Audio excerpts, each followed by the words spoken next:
19세기 이후, 그러니까 1800년대 미국에 어떤 일이 있었는지 개략적으로 보겠습니다. 자, 이때가 제2차 대각성 운동의 시대이고요. 19세기 초에 시작돼서 약 40년간 지속하였습니다. 자, 뉴잉글랜드 지역에 예일대의 총장인 티모시 드와이트 4세, 1752년에서 1817년, 1802년에 대학 예배 설교에서 3분의 1 정도의 학생들을 회심하도록 하였다. 이런 게 이제 일종의 그 하나님의 성령께서 기름을 부어주시는 거죠. 그 후 부흥을 이용하여 회심을 이끌어내고자 했습니다.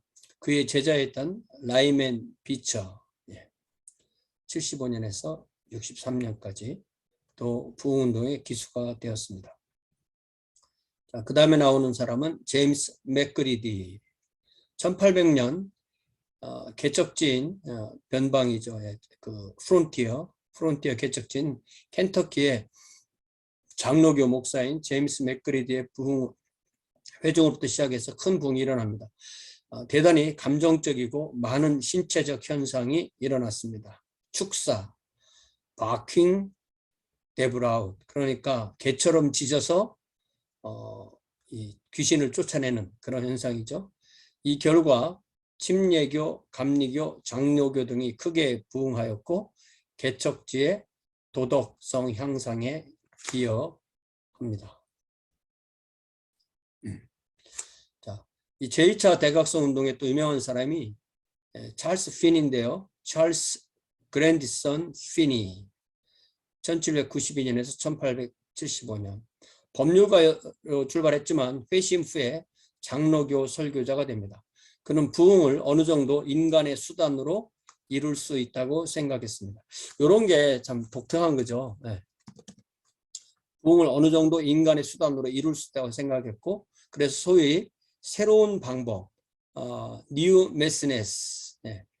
그래서 예를 들자면 회개하는 그런 자리로 이끈다든지, 또 인콰이어리 룸이라고 해서 어떤 그런 상담을 하는 그런 걸 만든다든지, 프로트랙티드 미팅, 뭐 이런 여러 가지 방법을 이용해서 어느 정도는 그 부흥을 인간의 수단으로 이룰 수 있다, 이렇게 이해를 했습니다. 그래서 이 피니는 정통 칼뱅주의에서는 그렇게 달갑게 생각하지 않습니다.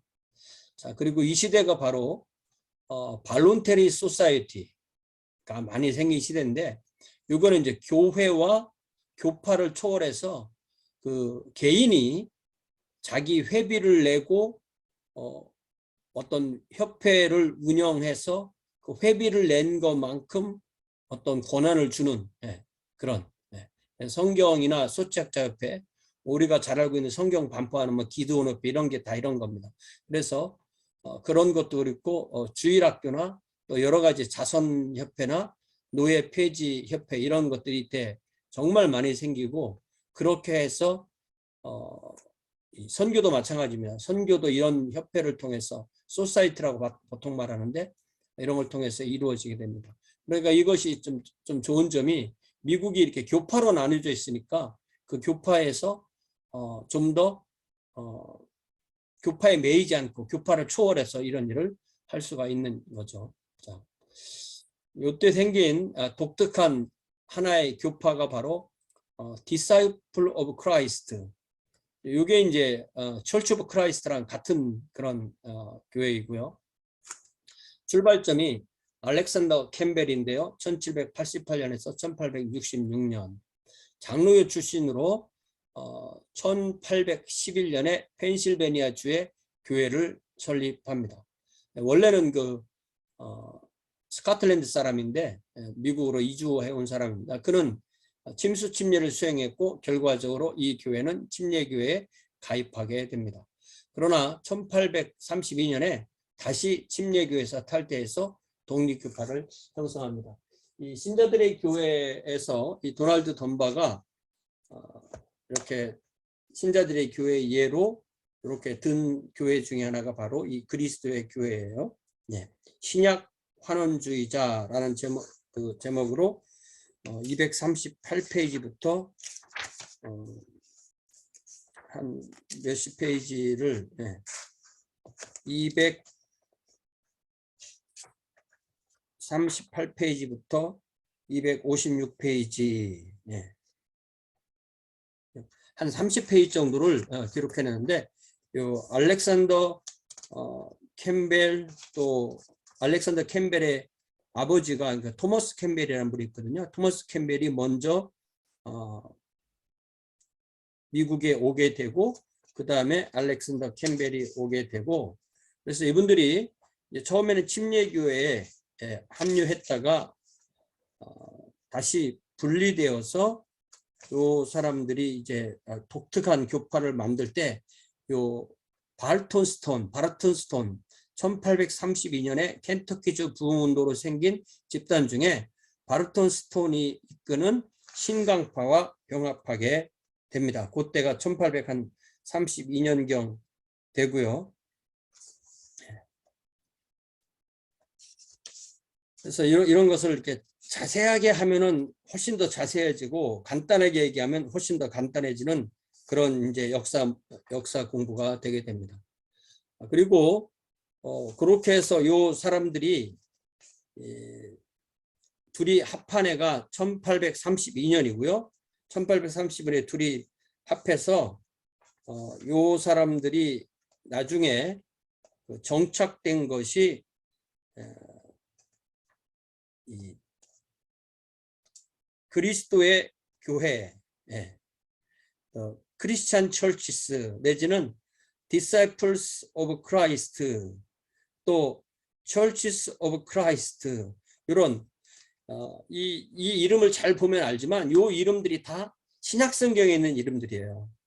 그래서 요 그리스도의 교회의 가장 특징은 뭐냐면 교파가 없어야 된다. 우리는 교파를 없애기 위해서 그래서 교파주의에 반대하고 교회 일치를 주장합니다. 그래서 그렇게 하려면 신약 성경에 있는 대로 해야 된다는 거예요. 그래서 신약 성경에 있는 대로 하려면 침수침례를 해야 되고 매주 만찬을 해야 되고 회중 정치를 해야 된다. 그래서 모든 신조는 성경에 없는 거니까 반대하고 신학도 반대하고 신학교도 반대하고 그렇지만 결국 신학하게 되고 신학교 세우게 됩니다. 초기에 그랬다는 거죠. 교회의 직분은 회중 가운데서 선출한 장로와 집사, 이원 직분. 그래서 장로는 목회자이고 집사는 평신도이고 이렇게 되는 거예요. 요 사람들은 결국은 이 교파를 만들지 말자고 했는데 하나의 교파가 된 거죠. 여기 요 책에서도 교파를 대체하려는 긴급한 요청으로서 시작되었던 운동 그 자체가 여러 교파가 됐다. 그러니까 교파를 우리가 무조건 부정적으로만 보면 왜 이렇게 교파가 많아? 교파 없애야 돼. 이렇게 하지만 그것이 불가능하다는 것을 엄밀하게 정확하게 보여준 교회가 바로 이 그리스도의 교회라고 할 수가 있어요. 자, 그 다음에 침례 중생설. 이게 이제 성례제체 중생설인데 왜냐하면 이게 예수를 믿고 침례를 받으라 이런 데 있고 침례를 받고 구원받으라 이런 규절도 있으니까 침례를 받아야 하면 구원받는다 이런 식의 조금 이 신학 자체를 거부하는 거예요. 생각을 안 하고 그냥 말씀대로 따르는 거예요. 순수하게. 자, 중앙집권적 기구에 의한 선교 활동도 성경에 없으니까 반대. 주일학교도 성경에 없으니까 반대. 목회자에게 월급 주는 거 반대. 목회자를 레버런드라고 부르는 거 반대. 이렇게 반대를 하다 보니까 신약 성경대로 한다고 하니까 나중에는 신약 성경에 예배 드릴 때 악기를 사용했냐 사용하지 않았냐 그러면 악기를 사용할 수 있다라고 해서 유악기파 악기를 사용할 수 없다 해서 무악기파 이게 뭡니까? 그럼 예를 들면 성가대를 하거든요. 성가대를 하면은 연습 때는 악기를 쓰는 거예요. 그러나 예배 시간은 그냥 악기 없이 하는 거예요. 그러면 마이크는 왜 쓰는데? 전기는 왜 쓰는데요? 그렇게 되는 거예요. 그래서 신약 성경에 있는 대로만 한다는 것이 무엇을 의미하는 건지를 정확하게 정의를 안 해놓으면 아무것도 못하게 되는 거죠. 그냥 과거에 머물러 있는 겁니다. 그래서 이 그리스도의 교회는 심지어 이 세상에 있는 모든 교회가 그리스도의 교회니까 자기네 교회 그 인원을 낼 때 이 세상에 있는 모든 그리스도인을 자기네 교인이라고 그렇게 할 수도 있는 거예요. 그게 무슨 의미가 있어요. 네. 예, 요 그리스도의 교회도 나름대로 상당히 그 독특한 그런 면이 있고요. 요게 이제 이 교회 이름 자체가 성경에 나오는 것만 있는 거예요. 에베소에 있는 그리스도의 교회. 그러니까 뭐 베토누즈에 있는 그리스도의 교회. 그거 외에는 다 진정한 교회가 아니다. 이렇게 말할 수가 있는 거죠. 제가 그 고등학교를 할 때 예수님을 믿었는데 예수님을 믿고 난 뒤에 하도 이 공부를 하고 싶어서 어떻게 통신으로 공부하는 데가 있나 이렇게 공부를 하다 보니까 이 신학교에서 이렇게 편지를 통해서 보내주는 그걸 가지고 공부를 좀 하게 됐어요. 처음에 쭉 하는데 처음에는 괜찮았는데 이 교회론에 가서 장로교, 뭐 감리교, 침례교 이런 거 다 잘못된 거다. 오직 그리스도의 교회만 진정한 교회다. 이런 내용을 봤어요. 그래서 그때도 제가 고등학교 2학년 때였는데도 야 이건 아니다. 이런 생각이 들더라고요. 그런데 그 논리, 그 단순한 논리에 이 당시에 그리스도 교회가 생겼던 이 1800년대 중반에 정말 많은 침례교를 포함한 많은 교회들이 교회 그 간판을 내리고 그냥 이 교회로 이름을 바꿔버렸어요. 왜? 침례교회 성경이 어딨냐, 뭐 장로교회 성경이 어딨냐, 오직 그리스도의 교회뿐이다. 이 단순한 논리가 사람들에게 파고드는 거죠. 그래서 이 오늘날에도 이 그리스도의 교회는 상당히 그 소속한 성도들이 보수적이고 교회를 사랑하고 가능하면 어느 도시에 가도 자기 교파에서 예배를 드리지 다른 교회는 잘 안 가고 그러는 걸로 알고 있어요. 그래서 여기는 침례 중생설 또 그런 걸로 조금 오해를 받는데 그렇다고 이단이다 이렇게 말할 수는 없는 뭐 보수적이고 건전한 그런 교단이죠. 그렇지만 독특한 그런 면이 있는 것입니다. 자, 지금부터 얘기할 게 이제 진짜 이단이에요. 이단인데 이 안식교는 미국에서는 그렇게 이단이라고 생각하지 않아요. 그냥 하나의 교파 이렇게 얘기를 합니다. 그러나 우리가 볼 때 너무너무 이상한 교리가 많이 있죠. 그래서 안식교는 저는 굳이 얘기를 하자면 이단적 요소가 아주 많은 분파 이 정도 얘기를 좀 하면 어떨까 이런 생각을 합니다. 그러나 개인적으로 나는 그 이단이야 이단 아니야 이렇게 판단할 수 있어요. 괜찮습니다. 자, 이 안식교는 그 윌리엄 밀러라는 사람으로부터 출발했는데요. 1782년에서 1849년. 그러니까 이 19세기 중반이 정말 여러 가지가 많이 일어나네요. 뭐 유니테리언, 뭐 유니버설리스트, 뭐 안식교, 뭐 몰몬교, 뭐 크리스천 사이언스 이런 게 다 이때 나옵니다.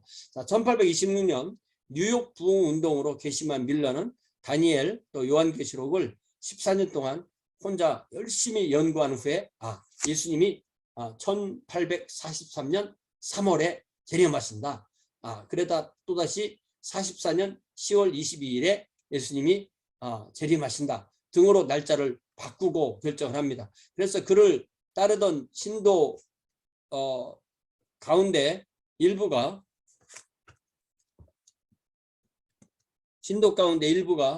제7일 안식교도가 됩니다. 그래서 이 제7일 안식교도 이렇게 불러보면은 뭐 이 예수님이 뭐 하늘의 성전에 뭐 재림하셨다 뭐 이런 뭐 복잡한 게 있어요. 예언을 미리 해놓은 것을 틀렸다고 하면 안 되니까. 그래서 요 안식교도 그런 얘기들을 많이 하고 또 이 여호와 증인도 그런 얘기를 많이 합니다. 그래서 안식교는 우리한테는 안식일 예배하고 또 음식 규정 이런 걸로 많이 알려져 있는데 음식 규정은 분명히 그거는 저는 성경적이지 않은 것 같아요. 예를 들면 제가 많이 읽어드리는 디모데전서 말씀만 읽어봐도 어떤 음식을 먹고 어떤 음식을 먹지 않는 건 개인의 자유이지 그것을 먹지 못하게 하는 것은 바른 성경 이해 방법이 아닙니다. 디모데전서 4장에 보면 그러나 성령이 밝히 말씀하시기를 후에 어떤 사람들이 믿음에서 떠나 미혹하는 영과 귀신의 가르침을 따르리라 하셨으니 자기 양심이 화인을 맞아서 외식함으로 거짓말을 하는 자들이다. 그 거짓말하는 첫 번째가 혼인을 금하고 요거는 오히려 로마 가톨릭이 이런 면이 좀 있는 거잖아요. 이 목회자가 되려면 혼인을 못하게 하니까 둘째는 어떤 음식물을 먹지 말라고 할 터이나 뭐 돼지고기를 먹지 말아라, 뭐 고기를 먹지 말아라 이렇게 할 터이나 음식물은 하나님이 지으신 바니 믿는 자들과 진리를 아는 자들이 감사함으로 받을 것이니라. 하나님께서 지으신 모든 것이 선함에 감사함으로 받으며 버릴 것이 없나니 하나님의 말씀과 기도로 거룩하여짐이라. 이렇게 되어 있습니다. 그래서 이 안식교도는 이게 아무리 좋게 보아도 분파고요. 또 많은 이단점 요소가 있습니다. 제가 그 요한계시록에 대한 관심이 많아서 요한계시록 한번 강의를 쭉 하면서 어느 날 그 요한계시록 쭉 강의를 뭐 처음부터 끝까지 한 30분, 25분 되는 강의인데 끝까지 한 23분, 4분까지 이 짐승의 표에 대해서 제가 생각할 때 잘 설명을 하는 거예요. 그래서 마지막 가서 딱 들어보니까 그럼 짐승의 표가 오늘날 정확하게 뭐냐 이렇게 얘기를 딱 하니까 태양을 숭배하는 이 썬데이에 예배하는 사람들이 바로 짐승의 표를 갖고 있는 거. 이렇게 얘기를 하더라고요. 그러면은 아무리 좋게 봐줘도 분파밖에 안 되는 거죠. 교회로는 들어올 수 없는 겁니다. 왜냐하면 모든 교회를 다 부정하는 거거든요. 그래서 안식일 교도 있다가 일반 개신교도로 돌아오기는 상당히 어려운 그런 것도 우리가 알 수가 있습니다. 자, 그 다음에 이제 소위 유니버설리스트, 만인 구원론자 이렇게 번역할 수가 있는데요. 영국 만인 구원론자의 영향을 받은 존 머리가 매사추세츠주에서 최초의 유니버설리스트 교회를 세우고 1790년에 첫 총회를 필라델피아에서 개최합니다. 1784년 이후 호세아 발로우가 유니버설리스트 교회의 조직신학자로 활약합니다. 자, 이 사람의 부인하는 것은 삼위일체 부인, 그리스도의 신성 부인, 인간 타락 부인, 기적 부인, 지옥 부인, 그리스도의 대속적 죽으심 부인, 이 기독교의 근본이 되는 거의 모든 진리는 부인합니다. 그리고 그는 1801년에 그리스도의 대속적 죽으심을 부인하는 속죄에 대한 논거를 저술합니다. 그러니까 유니버설리스트라는 이 기본 개념은 하나님은 모든 사람을 결국 구원하실 것이다. 그러니까 지옥을 쉽게 말하면 지옥을 우리가 교도소라는 말, 교도 가르친다는 거잖아요. 가르치는 교도하는 곳. 그러니까 미국에서도 프리즌 이렇게를 뭐라고 부르냐면 커렉셔널 센터라고 부르잖아요. 그러니까 이 지옥도 커렉셔널 센터 교도소로 보는 거예요. 그래서 나중에는 뭐 사탄도 구원받는다. 그러니까 이 유니버설리스트가 이게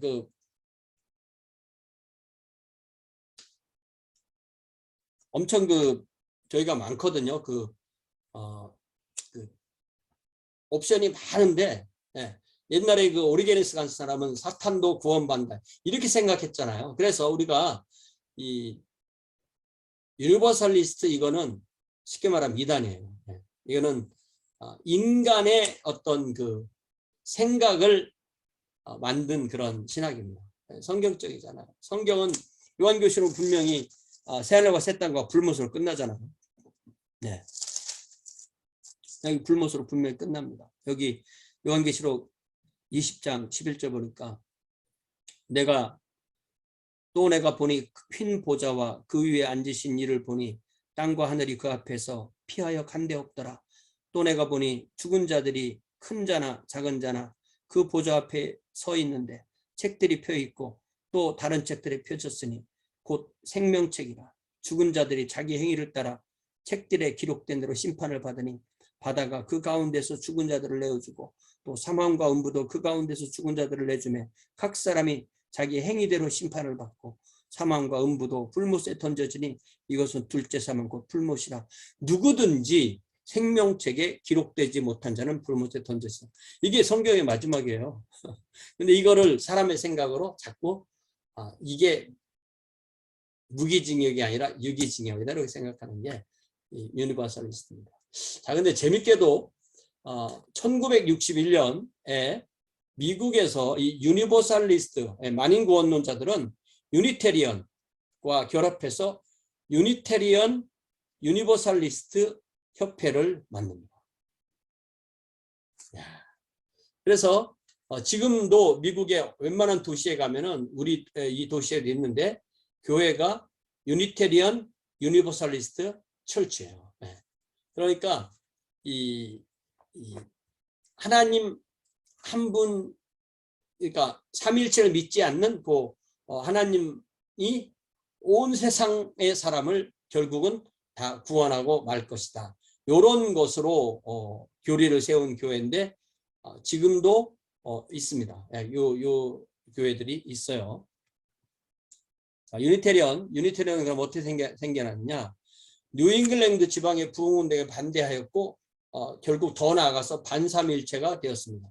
유니테리언은 그리스도의 신성부인, 성령의 신성부인하고 오직 하나님만 신성을 주장하는.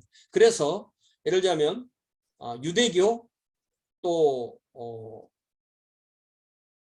아리우스 또 소시너스, 그러니까 유대교 또 기독교 출발하면서 에비온파라고 있었죠. 에비온파 또 아리우스 뭐 소시너스 그 다음에 유니테리언 뭐 여호와의 증인 다 이게 예수 그리스도와 성령님의 이 삼위일체를 부인하는 사람들. 그렇게 해도 종교로서의 어떤 그 자리는 있는 거죠. 그래서 특별히 이 1805년부터 하버드 대학은 유니테리언의 신앙을 가진 사람들이 신학부를 장악해요. 그래서 지금도 이 하버드에는 뭐 모든 사람이 다 그런 건 아니지만 이 유니테리언이 이 신학부의 주조예요. 유니테리언은 예수님을 그냥 존경하는 거예요. 그냥 존중하는 겁니다. 어떤 아주 훌륭한 우리 인간의 모델로 존경하는 거예요. 예수님을 예배하는 사람들이 아니에요. 그래서 이 대표 신학자가 바로 윌리엄 체닝인데요. 윌리엄 엘러리 체닝인데 윌리엄 엘러리 체닝과 많은 회중교회 목사 등이 동조하게 됐어요. 그러니까 이 19세기 중반 미국의 회중교회는 부흥운동이 끝나고 이 유니테리언 폭탄을 맞아서 은혜 받고 침례교회나 감리교로 들어온 사람들은 그대로 됐지만 남았던 사람들은 다 유니테리언을 바뀌어버립니다. 그래서 회중교회가 그 명맥을 잃게 된 겁니다. 1815년에 정식으로 유니테리언이라는 명칭을 채택하게 됩니다. 그리고 1825년에 유니테리언 협회를 구성하고 아까 말한 대로 1961년이라고 했죠. 1961년에 유니테리언과 유니버설리스트가 결합해서 하나의 교단으로 이제 하나의 교파로 이렇게 있는 것입니다. 자, 여호와의 증인도 우리가 주변에서 많이 보긴 하지만 잘 이해는 안 되죠. 이 사람들이 정확하게 무엇을 믿는가라는 것이 잘 이해는 안 되지만 간단하게 보면요. 여호와의 증인은 성경을 마치 미래의 사건과 세상의 종말에 관한 암호가 숨겨져 있는 책인 양 읽는 데서 발생한 교파이고 종교입니다. 여호와 증인의 창시자는 찰스 테이즈 러셀, 찰스 테이즈 러셀인데요. 이 사람의 연대는 1852년에서 1916년. 이 사람도 역시 예수님의 재림을 연구합니다. 그러니까 이게 전천연설 중심의 그런 그 분위기에서 이런 안식교도 나오고 여호와의 증인도 나오는 거예요.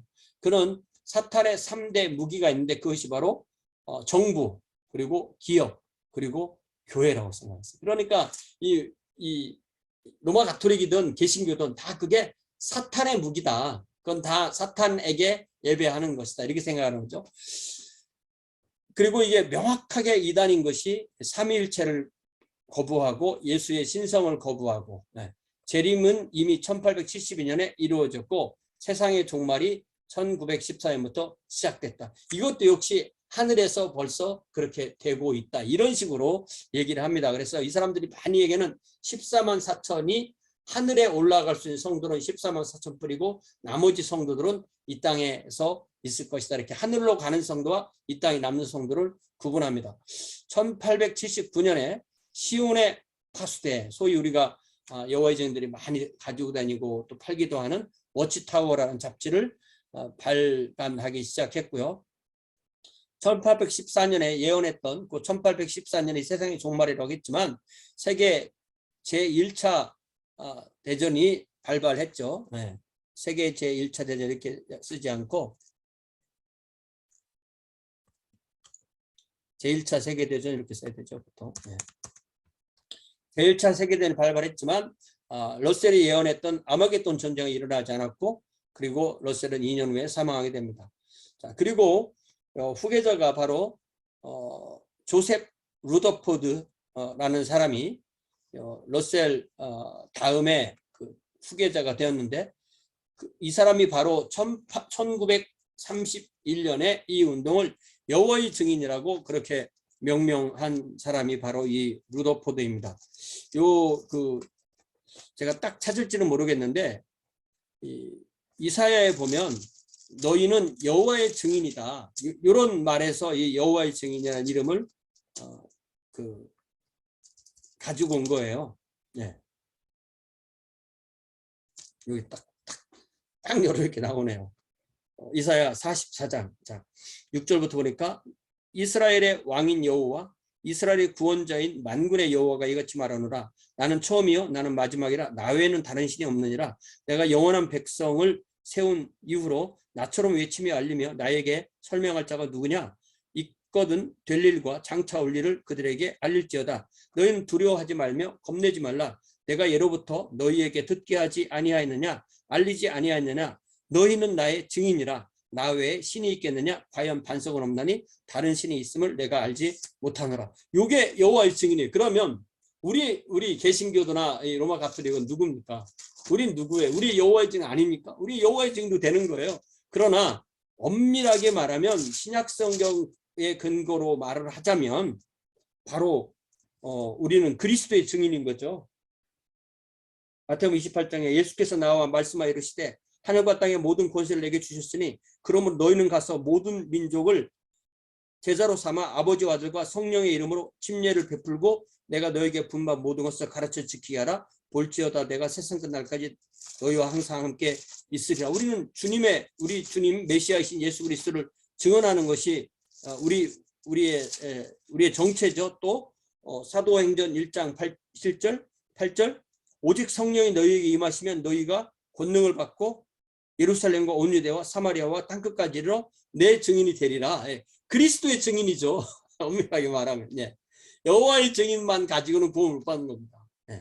여호와의 증인이라고 명명했고 조직을 거대한 선교 단체화했으며 1914년에 관한 종말 예언의 불발 이후로 러셀의 교훈들을 다시 재해석했다. 그러니까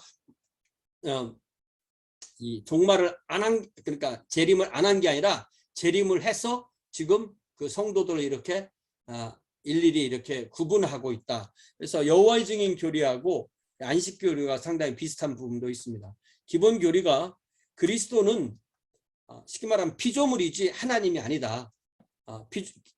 미가엘 천사장이 완전한 인간이 된 사람이지 하나님은 아니다. 또 아마겟돈 전쟁, 악인의 멸절. 그러니까 이 지옥은 없다. 지옥은 하나님이 그렇게 무자비하신 분이 아니다. 그렇기 때문에 악인은 그냥 멸절된다. 그리고 천년왕국이 있다. 14만 4천 명은 새하늘과 새 땅에서 그리스도의 왕, 제사장, 재판장 사명에 통참하고 이들을 돕는 사람으로서 아마겟돈 전쟁에서 살아남는다. 처음에는 신천지도 마찬가지잖아요. 14만 4천만 구원받나 하다가 이제 14만 4천이 넘으니까 그 다음 사람들은 14만 4천은 하늘에 있는 성도, 나머지는 땅에 있는 성도, 이런 식으로 구별합니다. 자, 모든 개종자에게 침수 침례를 베풀고 담배 거부, 술 거부, 수혈 거부, 집총 거부 등으로 유명합니다. 담배도 거부죠. 술도 거부. 우리가 뭐 술, 담배 좋을 거 하나도 없습니다. 근데 수혈은 꼭 필요하잖아요. 필요할 때는. 근데 수혈을 안 하는 이유가 살인하지 말라는 것.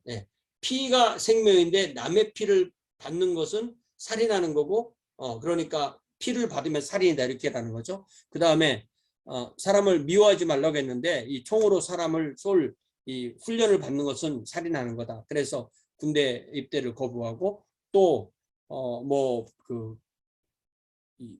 국기에 대해서 격려를 한다거나 이런 것은 다 우상 숭배로 그렇게 얘기해서 거부하고. 그래서 상당히 그 개인적으로 만나보면 상당히 착하신 분들인데 이게 그 신앙이 그렇게 한번 딱 들어가서 그게 바꾸기가 굉장히 어려워요. 여호와의 증인 개인적으로 이렇게 만나보시는 분들 많을 텐데 많은 그런 체험이 있을 겁니다.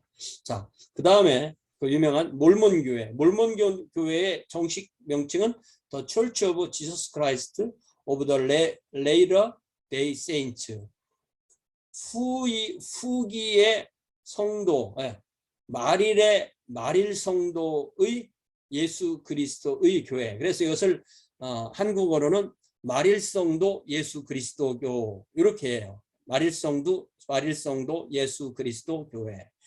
제가 이제 고등학교 다닐 때 교회를 처음 갔다가 어떻게 해서 요 몰몬 교회를 몇 번 가보게 됐는데 이게 굉장히 따스하긴 한데 성경이 완전히 제가 교회에서 배운 복음하고 너무 다르더라고요. 그래서 이거 이단이다. 아무리 따스해도 이단은 이단이다. 그런 결론을 그때 딱 맺게 되더라고요.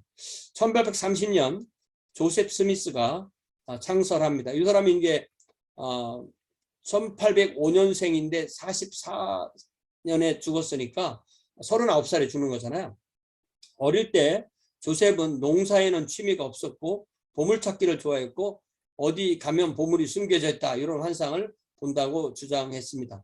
조셉 스미스는 자기가 모르나이라는 천사를 만났는데 그 천사가 고대 이집트 상형 문자로 기록된 금판들을 자기한테 주었다. 또 금판을 읽을 수 있도록 우림과 둠밈이라는 선견자의 돌들을 2개 주었다. 이렇게 얘기를 합니다. 그러니까 이 우림과 둠밈이 이 제사장이 이 흉배에 차는 그런 일종의 상징 보석이잖아요. 그걸 가지고 자기가 또 우림과 둠밈을 받았다. 이렇게 얘기를 해요. 그래서 요 2개를 가지고 가서 스미스는 휘장 뒤에 앉아서 반대쪽에 앉은 자들을 위해서 이 성스러운 금판의 번역을 읽어주기 시작했고 이 우림과 둠밈으로 이제 그걸 가지고 그 상형 문자를 읽었다 이렇게 하는 거예요. 그렇게 해서 나온 책이 1830년에 나온 책이 소위 몰몬경이라는 성경인데, 근데 이 몰몬경이라는 성경이 상당히 많은 부분이 이 구약이 들어가 있거든요. 그러면 구약에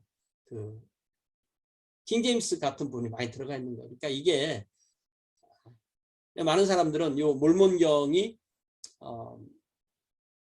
어떤 사람의 어떤 소설을 가지고 온 것이 아닌가 이렇게 생각을 합니다. 그래서 이 책 속에 또한 모르나이 천사가 금판들을 도로 가져가기 전에 그것을 목격했다는 몇몇 증인들의 증언도 포함되어 있어요. 그러니까 이 분명히 이게 금판인 걸 봤고 그랬지만 이 모르나이 천사가 금판을 가져갔기 때문에 더 이상 없다. 그러니까 빠져나갈 구멍은 다 있는 거죠. 조셉 스미스. 그럼 몰몬교의 내용은 뭐냐? 몰몬교의 주된 내용은 예수께서 부활하신 후에 미국 원주민, 그러니까 주전 600년경 이 남유다가 망할 때 이 이스라엘 그 민족 중에 일부가 이렇게 미국 대륙으로 이주해서 정착해 있기 때문에 예수께서 부활하시고 하늘로 가시지 않고 그 미국 땅에 오셔서 신앙을 전했지만 불순종해서 형벌을 받았다. 이런 이야기들이 이 몰몬경 안에 있는 거예요. 그래서 이 사람이 이제 조셉 스미스를 그림으로 그려놓은 그런 겁니다. 그래서 여기서 조셉 스미스는 선지자라고 이렇게 하는 거죠. 자, 인간의 자유의지로 운명이 결정된다. 초대교회의 단수성으로 돌아감으로 교파 분열을 치료할 수 있다. 예수 재림 후에 천년왕국이 이루어진다. 하나님의 왕국은 미국 땅에 이루어진다. 이게 상당히 미국 중심이에요. 그래서 이 몰몬 교회 우리가 뭐 몰몬 태버네클 합창단 이런 거 보면은 막 200 몇십 명이 딱 부르면 거의 다가 백인이고 흑인이 몇 명, 한두 명 이렇게 있죠. 상당히 백인 위주라는 것을 알 수 있고 미국 위주라는 것을 알 수가 있습니다. 스미스는 말년에 계시를 받고 신은 하나가 아니다. 인간도 신이 될 수 있다. 이런 식으로 되고, 특별히 이제 우리가 많이 알고 있는 것이 일리노이주에서부터 일부 다처를 시행하려고 했습니다. 그러니까 이 구약 성경에 있는 것처럼 그렇게 일부 다처라는 것이 맞다 이렇게 생각한 거죠. 그런 자신의 공동체에서 하나님의 왕국의 왕으로 불립니다. 그래서 미국 대통령에 출마하겠다고 선포하고 인근 주민들과 갈등이 심화해 됐고 결국 1844년 조셉 스미스와 그의 추종자 한 명을 폭도들이 살해하게 됩니다. 이게 뭡니까? 이게 좀 굉장히 이상하잖아요. 그죠? 그럼 후계자가 누구냐면 그 다음 사람이 브리검 영이라는 사람인데, 이게 이제 나중에 그 유타에 있는 대학 이름이 이 사람 이름으로 되는 거잖아요. 자, 브리검 영의 인도로 유타로 이주하는, 그곳에 가서 정착하게 됩니다. 그때만 해도 유타는 이제 아직 그 무주공산 같은 그런 곳이었는데 그곳으로 행진해서 정착하죠. 네. 자, 그들은 그곳에 독립국가를 세웁니다. 그러니까 주가 아니라 독립국가. 예.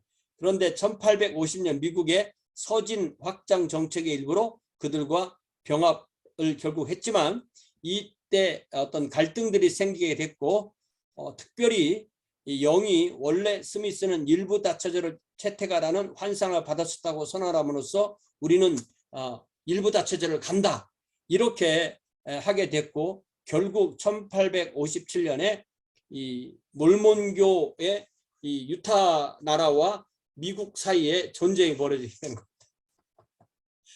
그러나 결국 이게 뭐 당연히 미국이 이기게 되고 유타는 1896년에 미국의 45번째 주가 됩니다. 그렇지만 이 유타는 솔트레이크 시부터 시작해서 몰몬교가 아주 완전 그 중심이 되는 그런 주가 되는 거죠.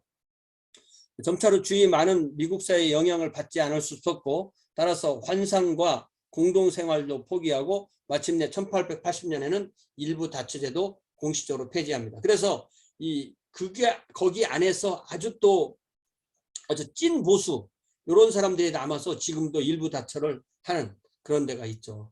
그래서 이런 공동체도 어느 이상 넘어가면 이게 이상해지는 거예요. 네. 이런 걸 우리가 분명히 좀 깨달아야 될 것 같습니다. 자, 또 우리가 말을 많이 들어본 크리스천 사이언스. 이 크리스천 사이언스에 시작한 사람은 메리 베이커 에디라는 그 여자분이죠. 이분은 1821년에서 1910년. 예, 굉장히 건강이 안 좋았는데 아주 장수했죠. 자, 두 번의 결혼, 1차는 사별하고 2차는 이혼 후에 약한 건강으로 인해서 심령치료로 몇 차례 치유를 체험하게 되고 그 후에 1875년에 과학과 건강이라는 책을 저술합니다. Science and Health. 그래서 상당히 이원론적으로 영적인 실체만이 진리이고 악이나 죄나 질병 등 진실이 아니고 그냥 오류다. 그냥 이런 것은 그냥 허상이다. 바른 믿음, 크리스천 사이언스를 가지면 이런 악과 죄와 질병을 극복할 수 있다. 그런 걸 중심으로 되어진 이런 이단이고 오늘날에도 역시 있습니다. 자, 이제 뭐 이외에도 더 이상한 그런 것도 많지만 우리가 이 정도로만 하고요. 자, 1830년대까지 노예 제도는 대체로 악하지만 구조적인 악으로서 점차 폐지될 거로 생각했습니다. 그러나 남부는 경제 구조상 면화를 중심으로 하는 농업의 주 산업이고 노예 제도에 더 의지한 반면에 북부는 덜 의지하게 됩니다. 그러니까 노예에 덜 의지하게 돼요. 그러나 북부도 이제 산업혁명, 이 공업화로 인력난이 필요하게 되면서 북부에서부터 1820년대 북부에서부터 노예제도를 폐지해야 된다. 이게 이렇게 상당히 인권에 가는 것도 있지만 노동력을 흐르게 한다. 우리도 흑인들에게 자유를 줘서 우리가 돈을 주고 노동을 할 수 있게 자기들 직업으로 할 수 있도록 그렇게 해야 된다. 이런 식의 생각을 했던 거죠. 그래서 많은 교파가 이 노예 문제로 결국 미국이 전쟁하듯이 교파도 남과 북으로 나뉘게 됩니다. 그래서 예를 들자면 침례교파는 침례교회 총회를 3년에 한 번씩 모였다고 해서 3년차 총회라고 했는데 3년차 총회는 노예제도에 대해서 중립을 유지합니다. 왜냐하면 어느 편에 둘 수가 없으니까. 그러나 노예를 소지한 남부사람 제임스 리비를 국내 선교사로 임명하지 않자 1845년 조지아주에서 남침례교회가 그것에 반대하면서 출발하는 거죠. 그러니까 남침례교회 총회의 출발은 우리는 노예제도를 찬성합니다 라는 것에서부터 출발한 거예요. 그래서 초대 총회장으로 존슨이라는 분이, 윌리엄 존슨이라는 분이 역임하게 되고요. 자, 감리교 감독교회도 역시 노예 문제로 1845년에 남북으로 분열하게 됩니다. 장로교회도 이미 부흥의 문제로 인해서 올드 스쿨, 뉴 스쿨로 분리된 상태에서 또다시 1845년에 노예 문제로 남북으로 분열되게 됩니다.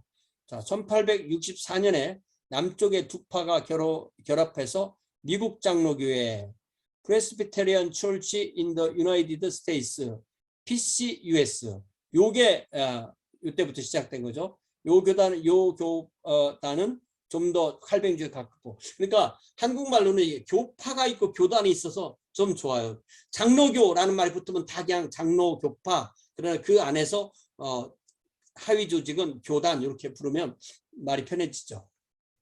자, 1869년에 북쪽의 두 파가 결합해서 미국 연합 장로교회 United Presbyterian Church in the United States of America, 이게 UPCUSA, 이게 PCUSA, 이런 게 이제 근본이 되는 겁니다. 그래서 이 장로교회는 PCUS하고 PCUSA 이런 식으로 나뉘게 되는 것입니다.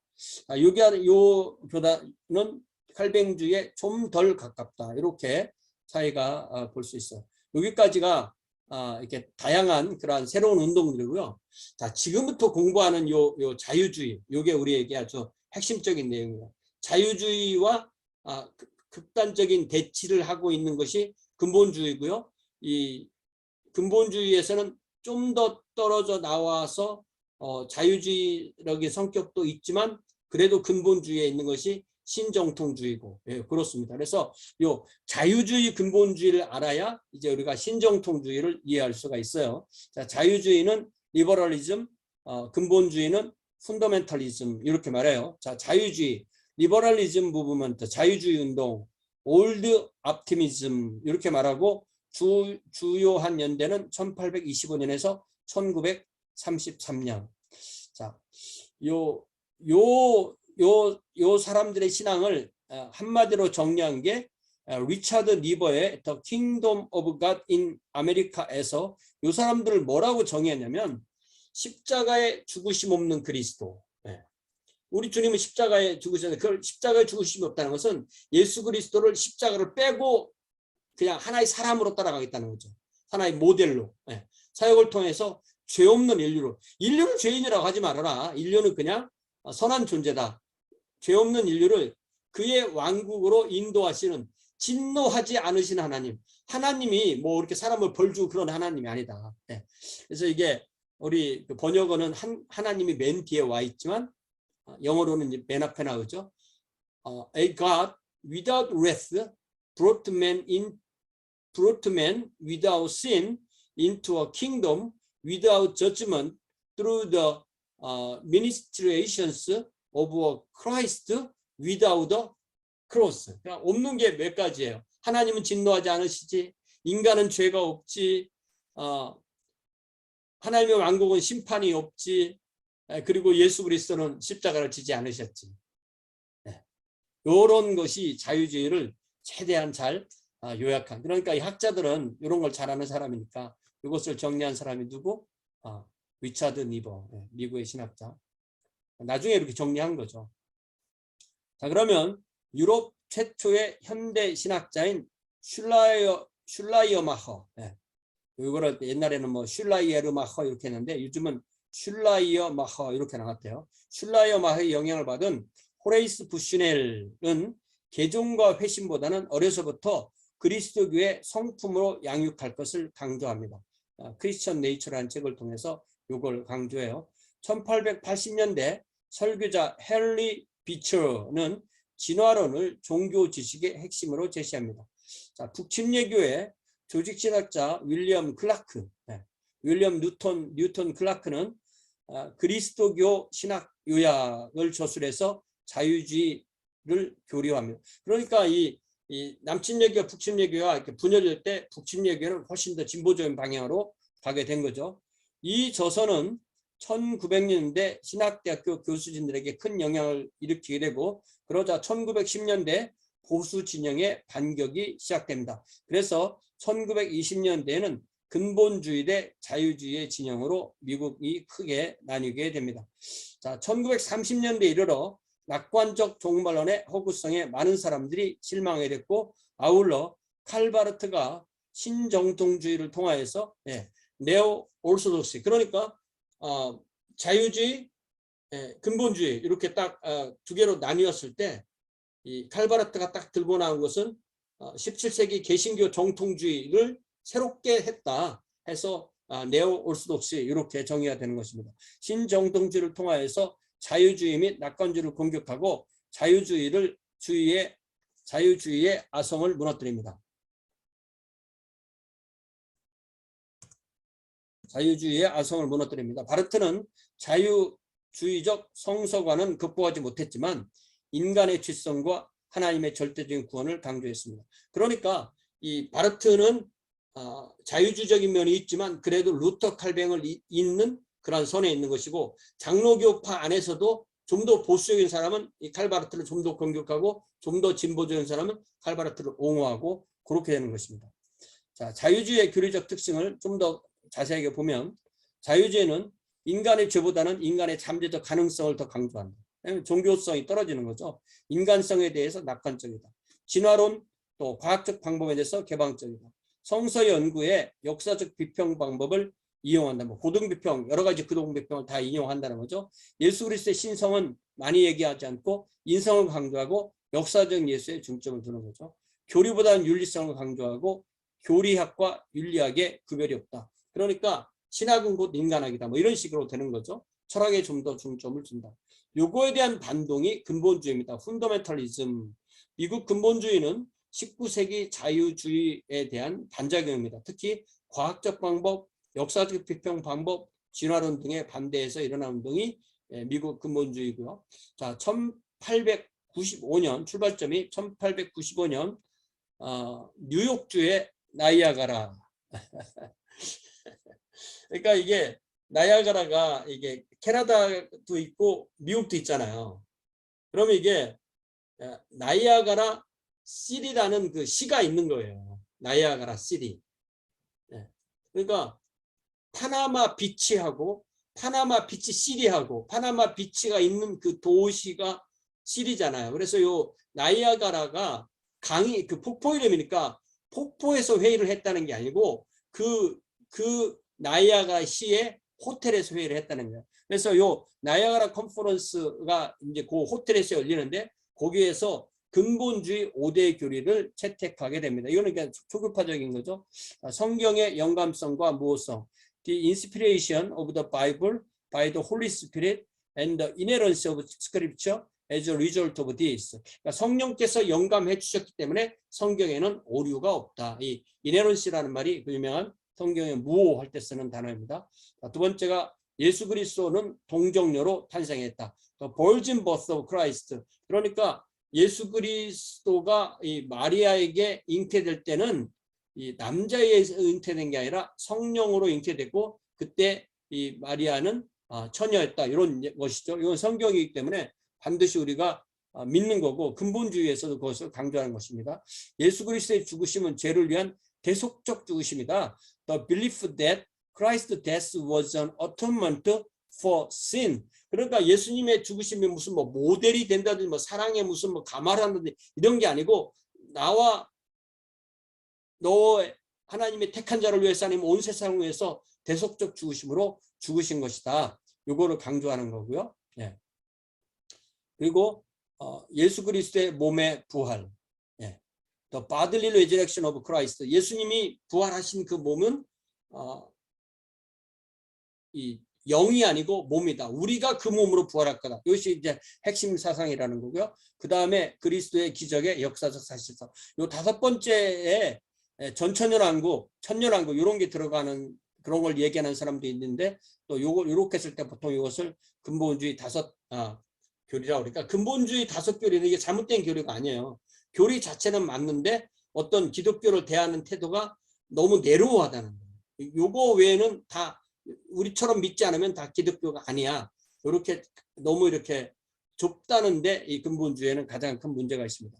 자, 근본주의자는 자유주의와 맞서 싸우기 위해서 1909년부터 15년까지 약 한 16년 동안 근본주의자들, 더 훈더멘탈스라는 잡지를 만들어 배표했기 때문에 요 잡지 때문에 이 사람들을 훈더멘탈리스트 이렇게 근본주의라는 말이 딱 생긴 거예요. 그런데 이 근본주의라는 말은 별로 이렇게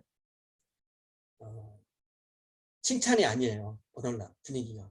그런데 보통 요 서던 베프티스트에 있으면 다 밖에서는 너희들 근본주의자 이렇게 보통 부릅니다. 그래서 우리가 이 근본주의가 뭔지도 잘 알아야 되고 우리가 근본주의가 가지고 있는 좋은 전통을 가지고 있으면서도 어떻게 근본주의라는 그 한계에 갇히지 않을까, 어떻게 삼일체 하나님을 믿는 모든 성도 안에서 성령의 흐르심이 있게 할까, 이게 우리한테는 굉장히 핵심 과제라고 할 수 있습니다. 자, 요 환경에서 또다시 이 사회복음, 소셜 가스펠이라는 게 이때 또 등장하는 때입니다.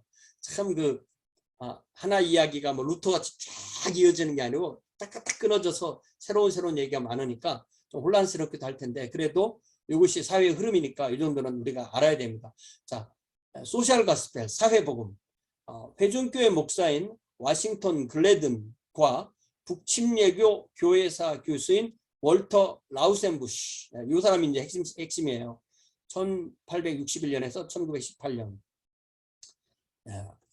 뭐 우리는 최근 얘기 같아도 아직도 1919년이 우리 한일 3.1운동 시대니까 거의 뭐 100년 전 이야기잖아요. 최소한 이분이 돌아갔을 때가. 요 사회복음은 기독교의 사회적 책임을 강조하는 거예요. 그래서 라우센비스는 뉴욕시 맨하탄의 가장 빈민촌이고 범죄가 많은 곳을 지옥의 주방이다. 이게 주방이 이제 지저분하다는 뜻이에요.